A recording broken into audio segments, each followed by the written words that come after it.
All right, how's everybody doing? Welcome back to You Don't Know Ball, episode 44. Me and Hunt here in the studio, coming to you guys today, just ready to chop it up about some, I don't want to say super important topics that are going on right now, but I'd say they're rather important, Yeah. things that are changing the landscape of free agency in the future, contract negotiations, a lot of crazy things going on. And, just big names, a lot of big names in the news right now. Yeah. So training camp has started for everybody. So we're getting closer and closer to the NFL season. I think the biggest thing that happened is the Justin Herbert extension. It's 5 years, $262.5 million contract extension. He's 25. He's in Los Angeles through 2029. The deal includes a no trade clause, 133.7 million in full guarantees, and 193.7 million injury guarantees. He's currently the highest paid player in the NFL. Okay, so first thing that comes to mind, bros, and sure you're thinking the same thing. It's like every good quarterback is just going to become the next, or every great quarterback is just going to be, the next highest paid guy. Yeah. We've seen this trend in other sports too. That's where we're at now with quarterbacks. Yeah, I think Patrick Mahomes is currently number 8. And I know the Chiefs said that they wanted to make sure that he didn't feel like he was, not the best guy in the league. So they were saying they would revisit it. I guess my thing is just something that comes to mind with the Chargers that's kind of scary is the salary cap for next year is $224 million. And obviously there hasn't been roster cuts right now. So there's still some money on the books. But next year they're $50 million over the cap. And how do you get below that? I don't know, because their top players that are paid, Khalil Mack in 2024 is getting paid $38.5 million. Joey Bosa $36.6 million. Keenan Allen, who is slowing down a little bit, $34.7 million. And Mike Williams, $32.5 million. The reason I read those off is because I think this is part of a larger discussion with Justin Herbert, where most people will say oh, well, his guys can't stay on the field, or the coaching mistakes. And I'm not trying to hate on Justin Herbert. I think he's a super talented player. But I guess my thing is with him signing this contract, the good players around him only get more restricted. So if those excuses are there now, are they just going to last his whole career? I don't get that.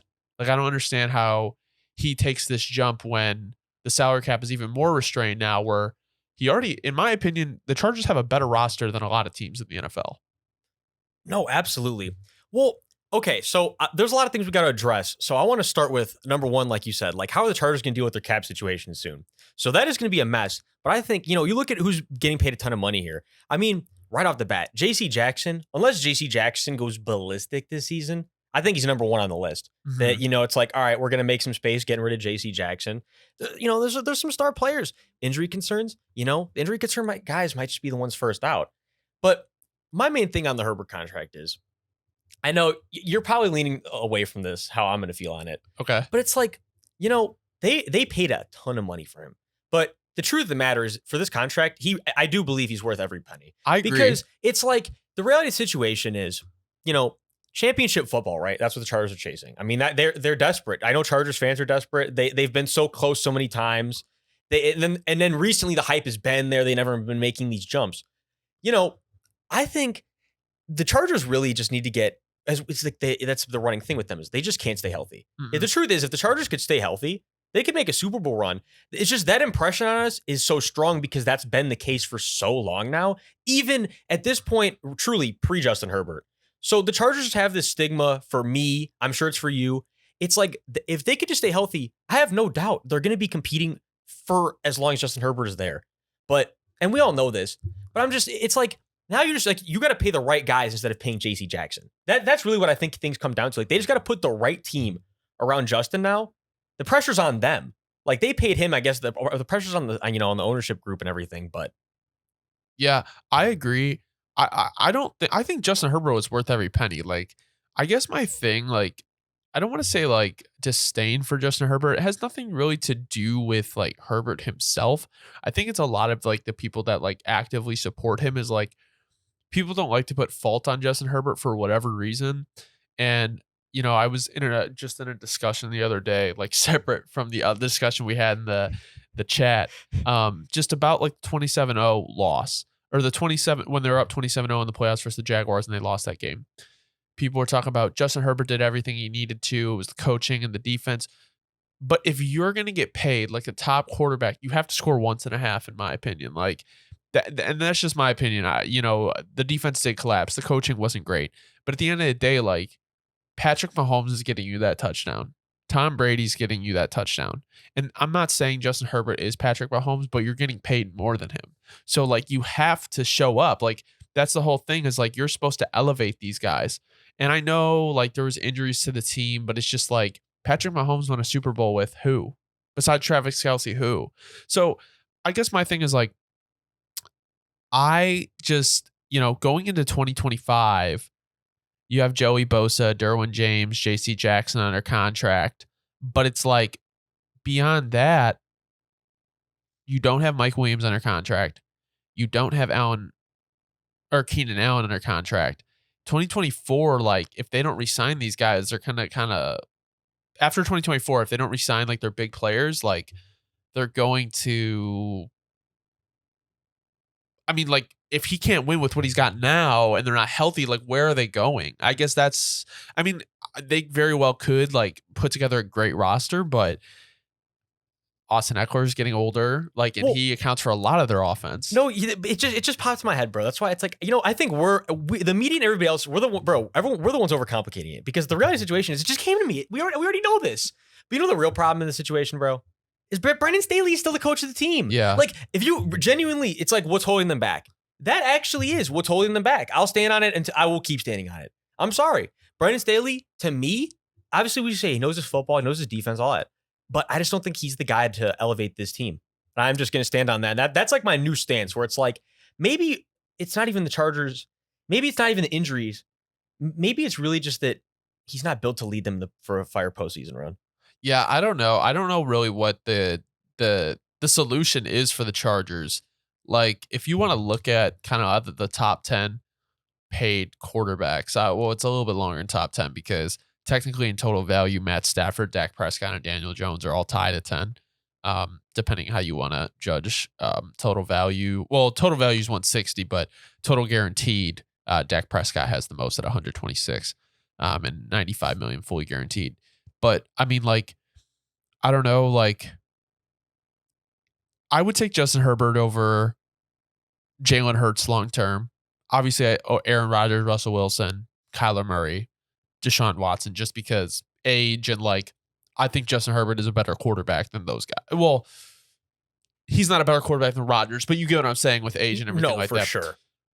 But like Mahomes and Allen, like definitely not taking him over there. And like Burrow is about to be probably the highest paid quarterback. So it's just like, my thing is like, if you're going to be paid like a top 5 quarterback, like even if your team isn't, if you don't have the perfect circumstances, you have to elevate your team. And I think Herbert's worth every dime.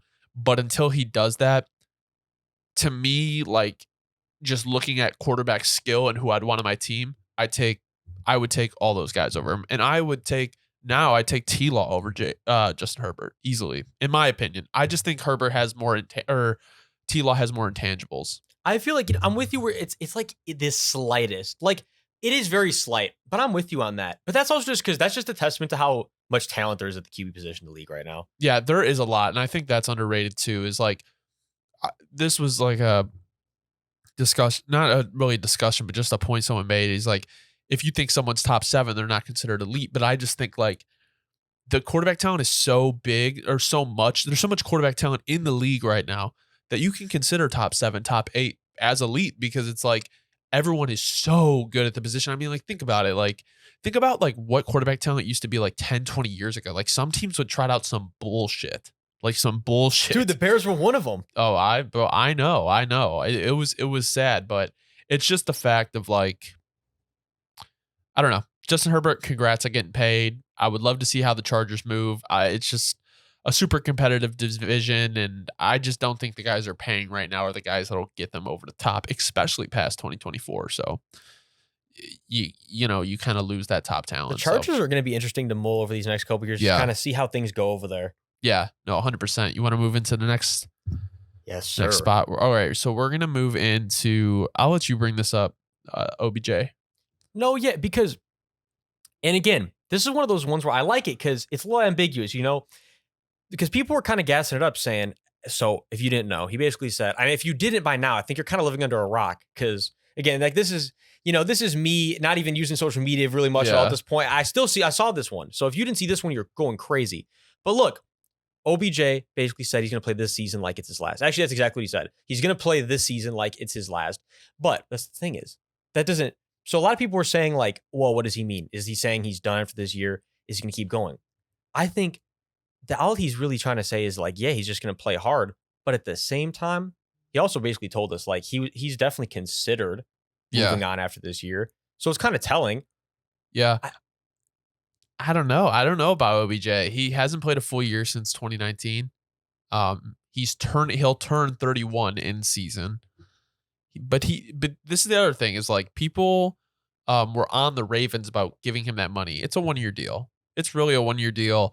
And then he's had 5 1,000-yard seasons. So it's not like he can't produce. And during that 2021 postseason run, like he contributed a lot. He had 6 catches per game and he was dominating in the Super Bowl. He didn't play last year.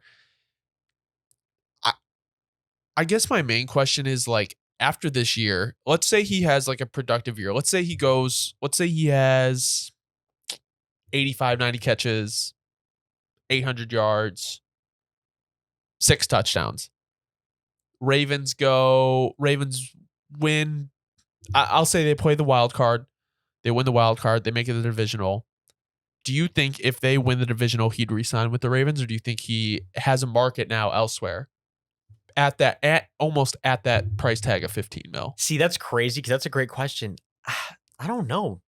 I feel like personally, see, that's the thing. I feel like he definitely would create a market elsewhere. But then, so how does the next year work on that contract? You said it's essentially a 1-year No, deal. it is a 1-year deal. Okay.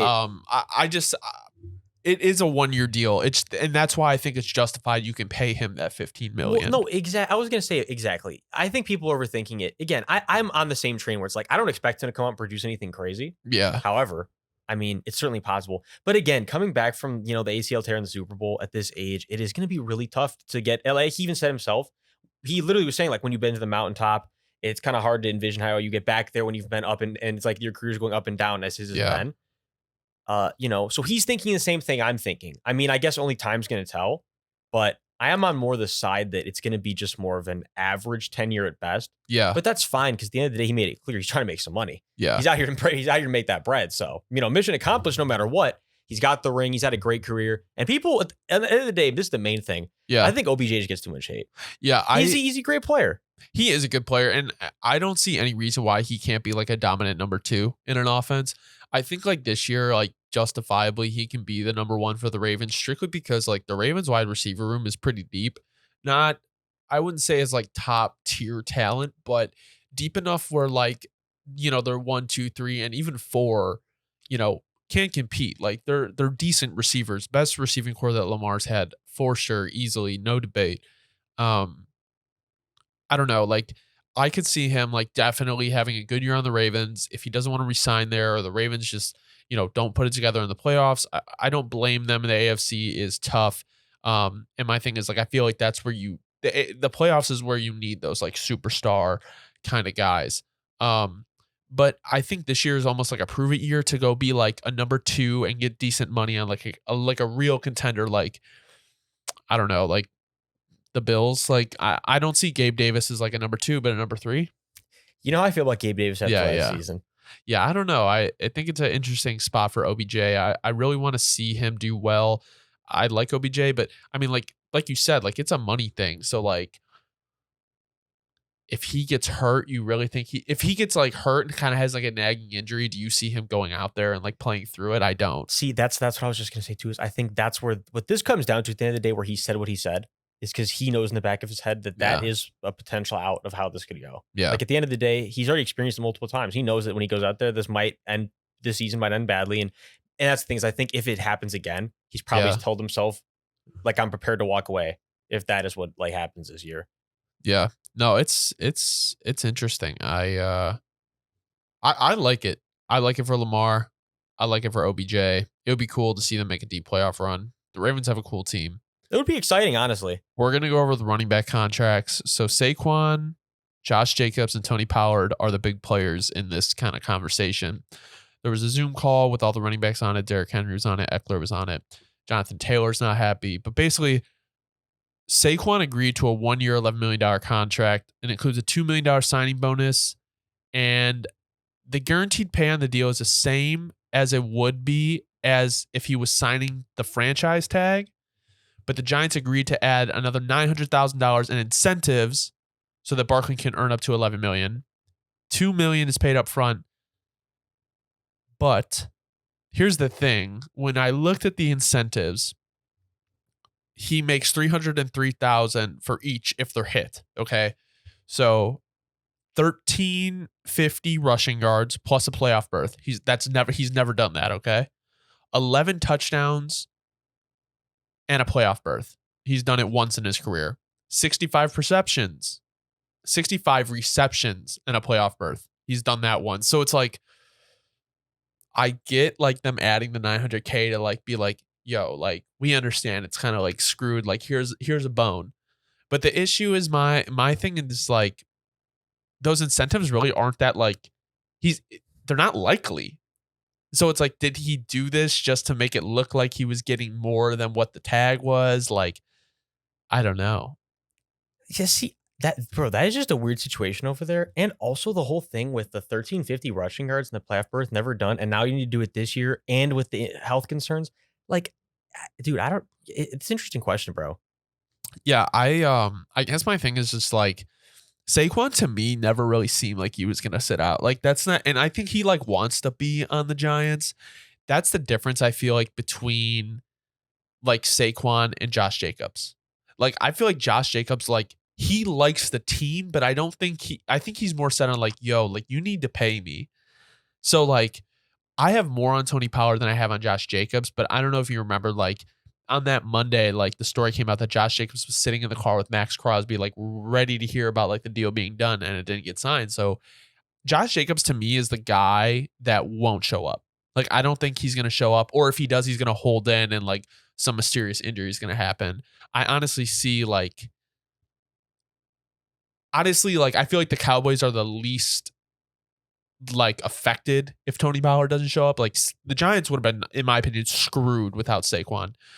The Raiders will be screwed to a certain extent too, because it's like Samir White. No, I think that was what I was going to say about to that point, bro. The Raiders, yeah, I think the Raiders almost, Josh Jacobs is kind of, he's looking at him, he's like, look, I'm a leading rusher. I'm the reigning rusher. Y'all need me, right? Yeah. Like, especially with this situation of this team right now in the AFC, all the money that's invested in the team. I'm sure he's like, you know what? I have leverage I actually have leverage on this situation versus, and again, the other point, like Saquon already Saquon folded. So it's like Saquon, and that's what. But it's like he folded, but he really didn't have an option. Like go ahead. Well, that's the thing. Well, it's like, bro, this is where I'm starting to, and I'm gonna go off on a little tangent here, bro. But because it needs to be addressed, and I know I am by no means the first person to address it. I won't be the last one, but it's a discussion that has to be had until it's drilled in people's heads, bro. Because this is where we're at nowadays with football, right? Yeah. Okay, so a lot of things to say. I'm gonna try to say it in shortest time as possible. So again, it's like Saquon folded, right? I'm gonna say that in quotes, like, oh, Saquon folded. I know I just said that because I'm just at this point regurgitating what the masses are saying. But here's my thing is, like you said, at the end of the day, he really didn't fold. He actually got a good deal with a lot of money. A lot of US dollars are going in his bank account, right? And that's the point. This is kind of where the running back position has become nowadays. And I'm sure this was almost part of the discussion. It's like, look, dude, you're going to have to feel me out. Yeah. I'll give you top dollar like they did every year for as long as I'll give you that guaranteed money for the year. All right, cool. For 1 year, keep doing this every year. I'll keep giving you that money. But it's like, and I'm sure it's like, this is where teams are starting to feel like nowadays, where it's like, why would I give you the most injury prone player almost at any position, any sport? Why would I guarantee you a ton of money? Whereas instead, I'll guarantee you a ton of money for 1 year if you have a really good year. But I'm not going to sit here and promise the future when you could at any point literally walk away from me. And it's like, this is where things are getting out of hand because all these old running backs, like, of getting referenced, like, well, you need bell cows. Bell cows. let's be real for a sec. When's the last time a bell cow back has won anything for their team more than a conference championship? Because, and again, this is what I've been thinking a lot recently. Not modern, not in the modern day. That's what I'm saying. In like any time in the modern, anything like post 2008, 2009. So even just like super modern. But the point is, in the last decade is what obviously is a trend we're heading in. Things change over time. That's how things have changed, right? And I was telling you, I've been going on my binge recently, right? My Super Bowl conference championship binges. You know the number one thing I notice about every team that's winning? I swear to you, it's literally the first thing I notice. I'm like, I don't remember any of these running backs really because, oh, that's right. Because, I'm like, that's the point. They usually play short careers, short stints. They get used for the team. And there's usually, this is the main thing too, I want you to remember, bro. It's usually like a dual or triple back system. They always just like that for the teams that are in these positions because you have versatility.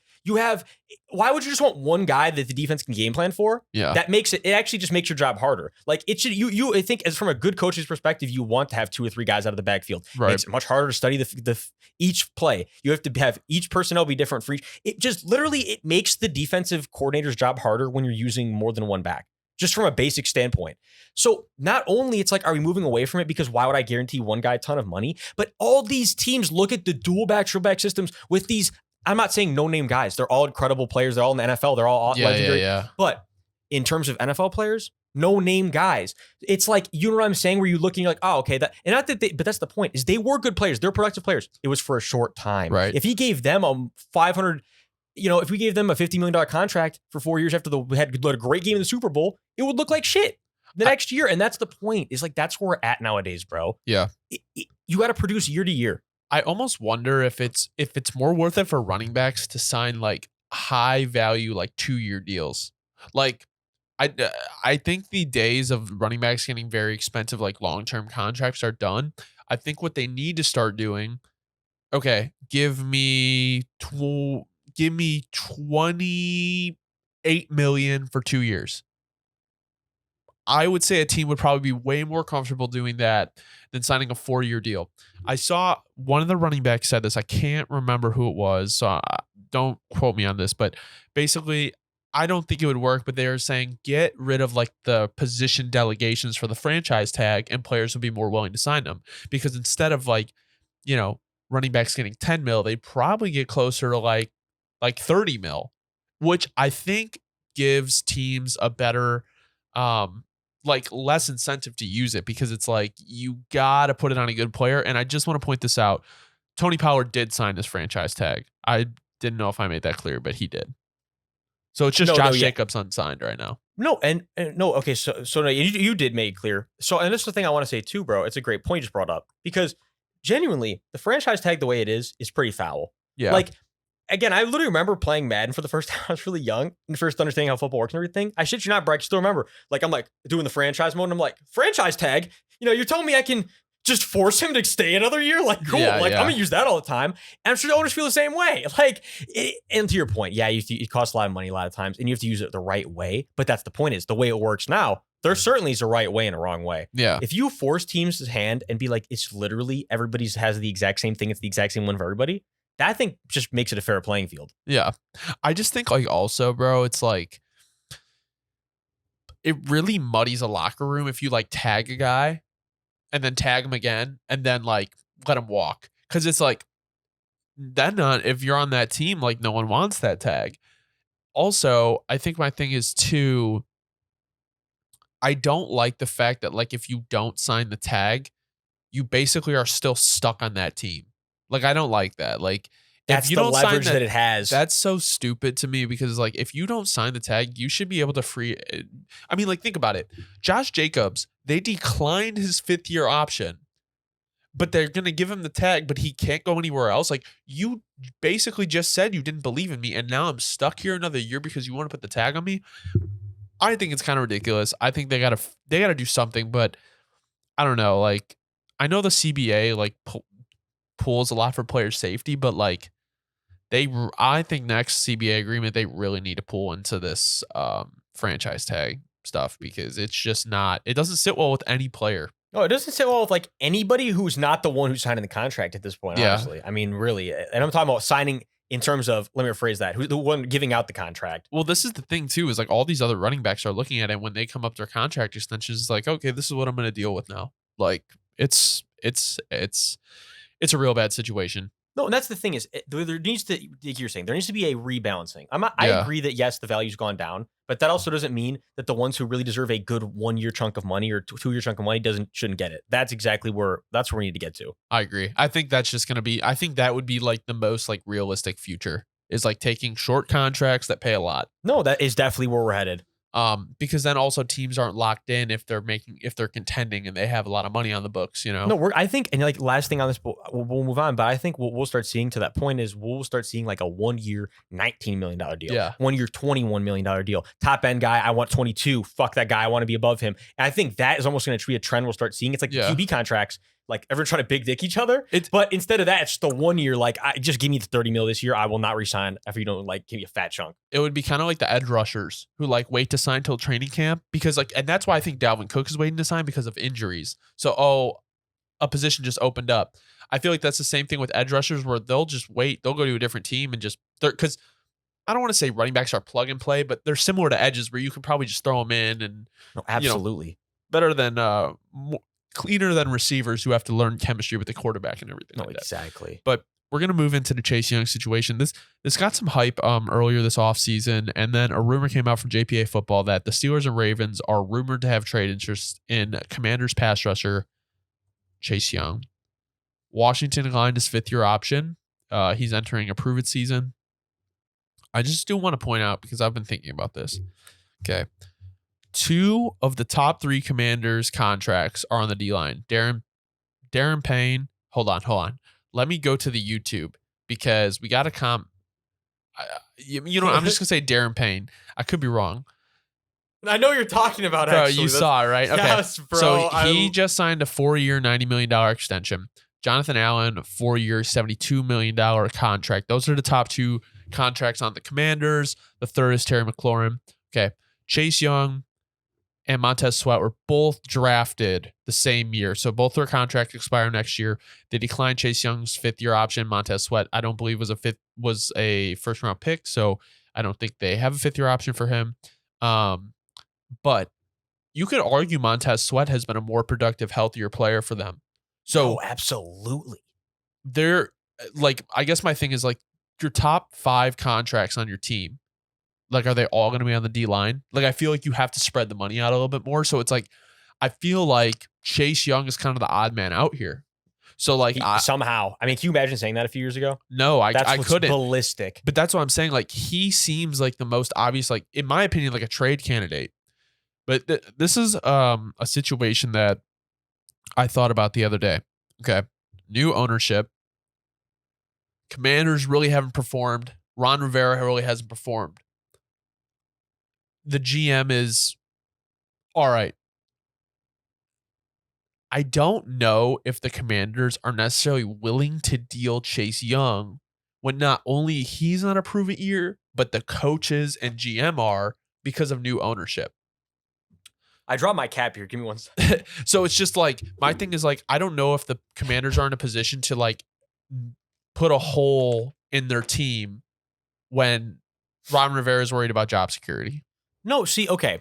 I agree completely. And that's where I love the situation because there's so many dynamics to this situation right now. And the wheels are turning up here. I got a lot of things to say. Yeah. So I'm going to trust that thing first because no, I agree completely where it's like, Chase Young, when he got drafted was almost crazy, but immediately like the identity of that team. I mean, really, was he not? He had a great rookie year. I mean, I remember right. He had a good rookie. And not only that, he was one of the most legendary, I don't want to say legendary, but dominant college edge rushers I've seen in my lifetime. I mean, like he was just going crazy every single game. I mean, like just absolutely, you knew. He was like the biggest, he was like the talk of the town. I mean, yeah, at the time, no doubt, blue chip prospect. I mean, like just 100%. Oh, no. Montez Sweat was a first round pick. See, I had a feeling that My bad. I was supposed to, I literally wanted to fact check you in the middle of saying that. And I just, for some reason, just like didn't type it because I was listening so much to what you were saying. I would assume they picked up his 5th-year option then. No, I do believe so. But yeah, so I agree completely where it's like almost, do you trade who could potentially be the future of this team and who people really thought was the future? I'm sure fans would be a little disappointed, but let's transition away from that just a little bit, just because this is what makes the situation so interesting, though, is because, look, let's say he does get traded, right? Like, let's say either the Ravens or the Steelers acquire him. Well, number one, what jumps up to me right away is like, okay, if he goes to the Ravens, I'm sure what the Braves will be planning to do is, Tyus Bowser, solid little backup going on. We like you there, but you're not going to be starting anymore, right? Chase Young takes your spot, still playing on the outside. So Chase Young still playing like the outside linebacker role, play on the outside, right?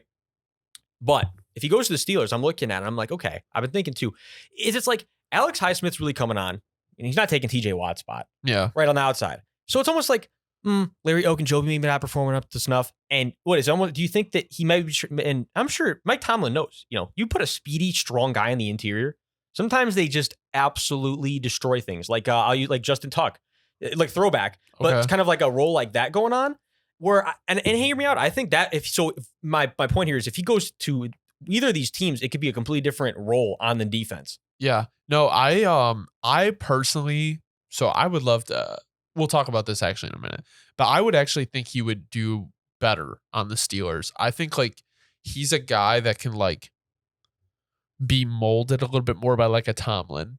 I think also like sitting under like a TJ Watt would do him wonders. And like he just, in my opinion, fits more of like, I mean, you remember like when do you remember when Tomlin went up to Chase Young? He's like, I never want to be drafting as high to get you. For some reason, I just felt like I'm telling you, bro, I literally had a feeling this was going to happen when I saw that clip, like throwback shit, bro. I just think like he would fit really well under Tomlin. The Ravens, yeah, I get it would make their defense better. Like, I'm not going to lie. Like, but I just think like the Steelers really make the most sense. Now, to get in off the fantasy land, like, I would love to see the Bears make a play for him. Because he's still young. Chase Young is still young. So it's like, and the Bears need edge help. They need edge help desperately. I don't know. Vibe with Justin. Oh, I think they're friends. So, Chase Young's only 24. He meets like the RAS requirements that the relative athletic score that polls looks for. I think he would fit well on the Bears. The only thing is injury. A lot of people talk about like the best ability is the availability. And he just hasn't been that. So I think the Steelers make the most sense. I would love to see him on the Bears. Ravens would be a nice addition too. I guess my question for you, Dobbs, is what do you think his trade value is? We'll see. Okay, and so then again, that more than anything, I think brings us over to Chase Young's stats over here. So again, like we said, that rookie year, loved it. I mean, defensive rookie of the year. He added tons of value to that defensive line. I mean, not only was he, again, the sack number is nothing crazy, 7.5 sacks. It's not eye popping. Yeah. But it was more of so some guys are just relentless pressure guys. They force your play call to be different. They force a lot of things to be different. That's how Chase Young really was that rookie year. And you're like, okay, we have a future all-pro prospect, right? Like for sure. Right. What's crazy is that was so far the ceiling of his career. And things have only gone down since here, as we know. I mean, okay, and then the year after that, 1.5 sacks. So let's put that in perspective. He's had 1.5 sacks in the last 2 seasons. So and to your point, though, why are the Bears not making a play? Because you cannot sit here and tell me that the Commanders are able to just drive an absolutely unbelievable bargain. They or the opposite, an unbelievable. You know what I'm saying? Yeah. I force myself to a shitty sentence, but you can't tell me that they are driving the highest value possible. It's just, I'm sorry, I just don't buy that. Yeah, it's if anything, the value is going down, and I think they'd be looking to cash in now before potentially it gets even worse. Yeah, I mean, I think the main thing is like with the Bears is like he's only played 12 games the last 2 years, and my thing is like he's young and he's got a lot of time, but like here's my thing: like people gave a lot of flack to polls for the Claypool trade, and I don't think he wants to make. I don't want to call Claypool a mistake. Because he hasn't even had a full year in the system. People were fucking going crazy when he got put on PUP. He got taken off the next day. Like, I think he'll be okay. I'd be okay. It is what it is. The trade happened. I just don't think Poles wants to take a risk on a guy right now. Especially because it's like we have so much draft capital. But I don't know. I think the Steelers can almost afford that risk. You know what I'm saying? Like the Steelers can't afford to take that risk because they already have TJ Watt. It's like if we got Chase Young, like we would be banking on him to be our guy unless I mean, I think the Bears will sign like Yannick Ngakoue or like a Justin Houston. Shit, if we don't get Chase Young, I'm down to sign both. We have the money for like 1 year. It doesn't matter. But it's just like it's kind of like the Jalen Carter situation. If we were to have drafted Jalen Carter, we would have been counting on him to be the guy. In Philly, he doesn't have to be that guy, and he's surrounded by teammates. So it's like there's less pressure on that guy to perform. He makes more sense to me on the Steelers. Love to have him on the Bears, though. No, and see, and last thing on this, but you're going to cheese because it's true. And I agree with everything you said. Don't get me wrong. But hear me out for a sec, bro. Yeah. You know, in this week, I was really about to say in this week. Like just I had to cheese about that. No, bro, in this league, jokes aside, you have got to take risks to succeed. You do. I mean, like seriously, like you have to. Every great team, there's at least one moment of the year, whether it's in the preseason when someone makes a trade, or it's in the Super Bowl when they make an onside kick at halftime. Like you got to take. There's got to be a moment in the year where it's just somewhere they're like, what? Unbelievable. They took a risk. It worked. Sometimes you sign a guy with injury concerns and ends up being the best signing. And I think and the Bears, and I'm going to use the Bears as a prime example because you guys have been just in this blah land for so long. It's like, you know what? Let's elevate out. And whether it be a decision where we took a risk and it fails, I'd rather have that than just not taking a risk and things just not turning upward. Like, do you know what I'm saying, bro? I do hear what you're saying. And I know it's easy to say that when you're not the guy who's giving out the money and you're not the guy who's taking the risk. Mm-hmm. But at the same time, like this risk, I feel like has a much higher upside than the downside, which is like, oh, the downside is we traded for Chase Young and we don't like his production and we're going to have to either cut him a few years into the next contract or we're going to have to just not re-sign him on a new deal. But it's like, hey, you take winning shots and the upside is so high where it's like you get a franchise edge rusher on a team that desperately fucking needs one. Listen, I would be so down for it. I would be down for taking the risk. It's just like, we got to see. You know what I'm saying? Like, I don't know if Poles is ready to make that move. Well, also, we don't know his health situation at the end of the day. Like, no, I think also, like, I think he would be more willing to do it. I think he would be more willing to do it, like, almost at the deadline. No, honestly, yes. Because like that, I think of like the Commanders know they're not in a playoff contention. I feel like they're more willing to deal him. If they know Ron Rivera is kind of out the door, the new regime kind of wants a fresh start. I feel like they're way more willing to do that, especially if Montez Sweat has another great year. I just have this odd feeling, bro, that this is going to happen so much sooner than a lot of people think. You think? Like, I mean, and from the way I'm thinking of it, bro, I think Tomlin is desperate for them. I can picture Tomlin in the office right now. Like pounding the table for him. Yeah, like literally, dude, you know what? Like they're going to give up on him. Like the whole thing you're saying, I said I don't want to ever be able to be in a position to get a guy like you. We are in a position to get a guy like him. Like, let's make it happen. Yeah. But without having to do it through the draft. Yeah, no, it's interesting to see. I think it's going to be the thing I'm also excited for is, even if it does happen earlier, is like the trade line's been getting more and more active every year. So the trade deadline's been getting more and more active. It's becoming more of like an NBA style thing. So I'm excited. No, certainly far ahead, but that's going to be a fun day, bro. You already know. All right. So the Commanders just got bought for $6 million. Wait, $6 million? $6 billion. $6 like, billion. If it was $6 million, I would have taken a loan out somehow to do it. $6 billion. So the new owners mentioned that they may change the name, but because they recently changed it in 2022, they would have to wait until 2027 to change the name. Just a little bit of history. They changed to the Washington Football Team in 2020, and then the Washington Commanders in 2022. The Washington Football Team, I thought, me and Dad was talking about it, we thought was actually a really cool name. We thought it was something that really kind of hadn't been done in the NFL. It's more like a soccer club, like Premier League, things like that. And then when they moved to the Commanders, I think it was generally not well received by NFL fans and even the Commanders fan base. I would be open to a name change. And I wondered if they were to go back to the Washington Football Team, if they would be able to do it sooner because it was already a name that was established. And I think I like their jerseys better. Bro, we were just gassing them before we had to restart the recording. But let me just say, like, I need to gas it a little more than even you're gassing right now. Yeah. They need to go back to the Washington Football Team, bro. Like, you remember, I think you were, if I remember correctly, you were super disappointed with me when they changed it. We didn't have much hope it was going to stay the Washington Football Team because, like, it didn't seem like that was the plan. and it seemed like the fans were kind of hyped for a name change. But then Yeah. to your point, all the names came out, and everyone was like, "Wait a minute, I don't even know if I'm feeling any of this. I don't know if I'm feeling the Commanders." And then sure enough, Commanders is the name selection. And I just don't like the branding right now. I'll just say it straight up. I have not liked the branding, the necessarily the uniform redesign. I loved the way that it looked when it was a football team. I think it felt very like something about saying like, yeah, I play for the Washington football team. It's so raw. It's like that's really my job. Like what do you do? Like I literally play for the Washington football team, dude. Like that's literally what I do. I play at the highest level professionally for Washington. Like I don't know. I thought that sounded really cool. Maybe I'm capped for that. I don't know though. Like, what do you know? Leave a comment. Would you like the football team if they like? Would you like your team to, if they had a shitty name, to become the blank football team? I think that's really cool. I also think it works strictly because like Washington has that kind of like historical like view, just because it's like DC and all that stuff. So it kind of like it's like the Washington football team. It's like, it's like historic. It sounds historic.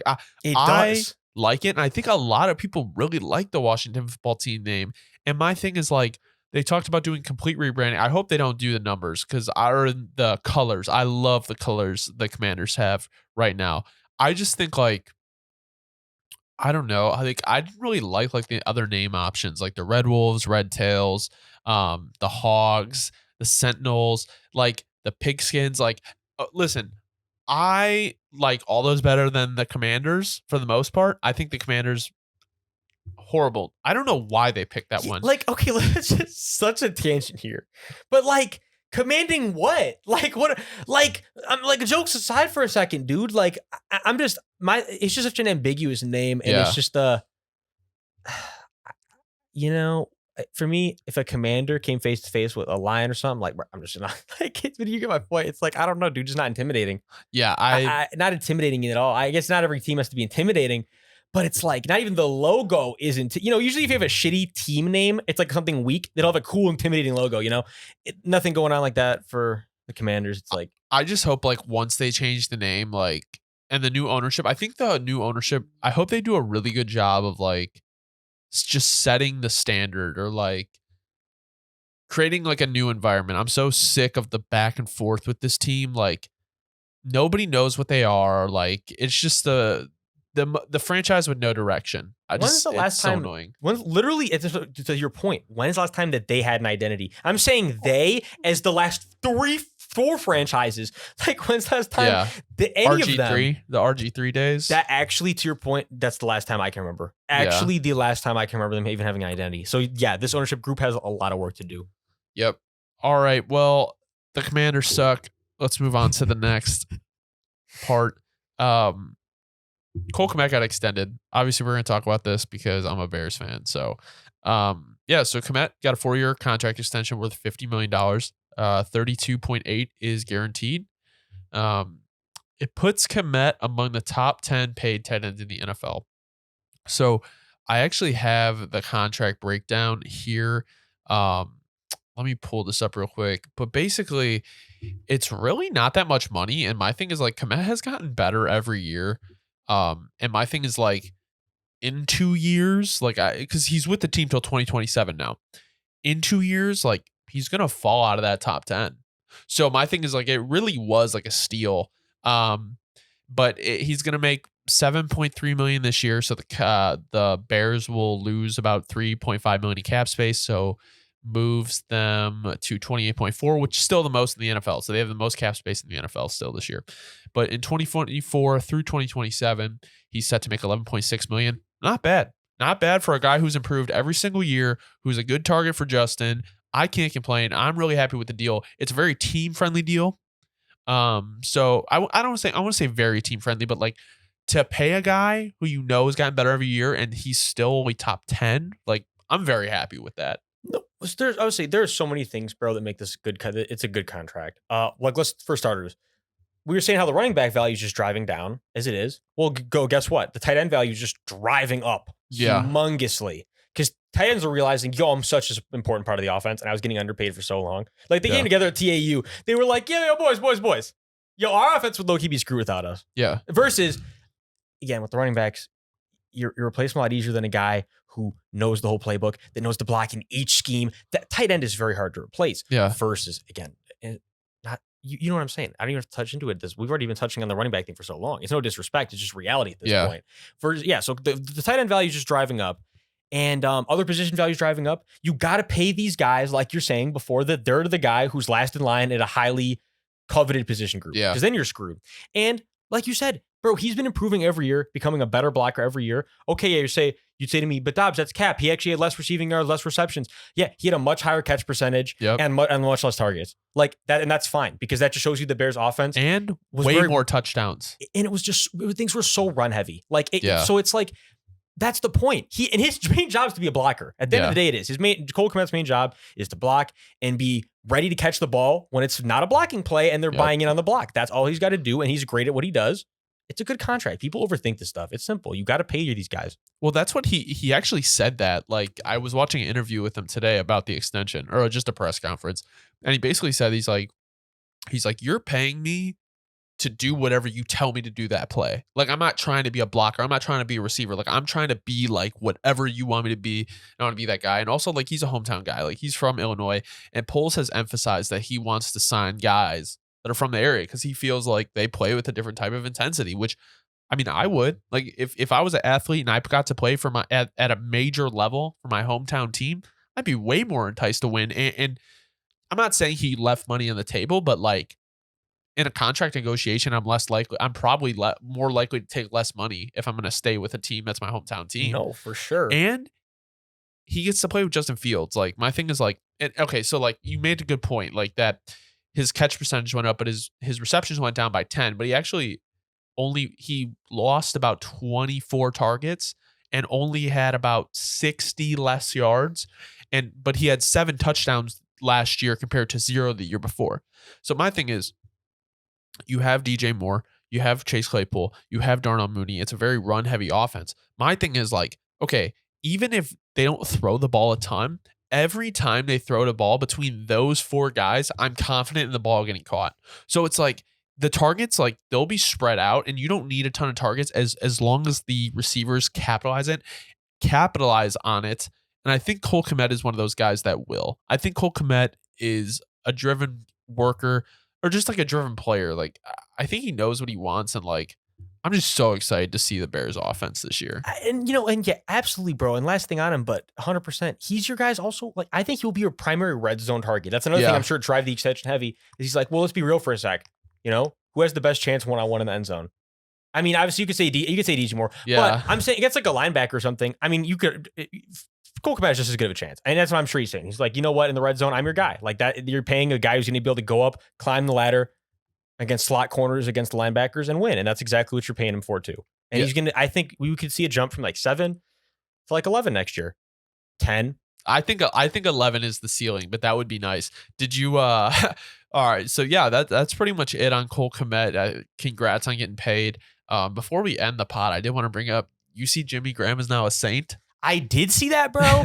Thought it was fake. But at the same time, what it makes me think more than anything is I think him and his agent got together. They were like, you know what? I want to run back one more year, but more than anything, I want to retire here. That would be I think that's probably what it has to mean, right? I mean, it's like, because if anything, it's like, even if worse comes to worse and you guys cut me a few days in, at least I got to retire here. Yeah. It's cool because he's played for some cool franchises, New Orleans, Seattle, Green Bay, Chicago, and now he's back in, it's weird because he's had a great career. He didn't play last year.